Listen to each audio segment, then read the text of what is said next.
பூஞ்சோலை மாணவர்கள் அனைவருக்கும் வணக்கம். இன்னைக்கு திணையும் பொழுதும் இது எப்படி ஷார்ட்கட்டாக ஞாபகிக்கிறதுன்னு பார்க்கலாம். அதாவது பெரும்பொழுது சிறுபொழுது இது ரெண்டையும் பார்த்துருவோம். இப்போ ஃபஸ்ட்டு பாருங்கள், திணை அப்படின்னா குறிஞ்சி, முல்லை, மருதம், நெய்தல், பாலை, இதை வரிசையாக ஞாபகிச்சுக்கோங்க.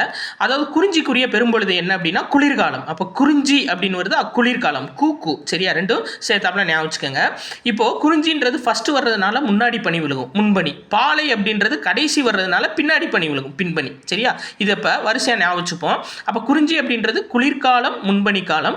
முல்லை அப்படின்றது காடும் காடு சார்ந்த இடமும், அப்போ காட்டுக்குள்ளே தான் கார் ஓடும், அப்போ முல்லை அப்படின்றது கார்காலம்.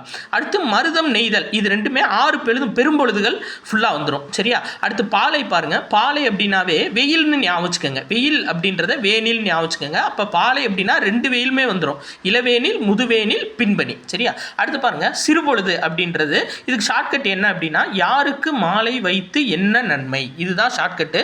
ஸோ குறிஞ்சி அப்படின்றது யாமம், முல்லைன்றது மாலை, மருதம்ன்றது வைகரை, நெய்தல் அப்படின்றது ஏற்பாடு, பாலை அப்படின்றது நண்பகல். யாருக்கு மாலை வைத்து என்ன நன்மை, சரியா?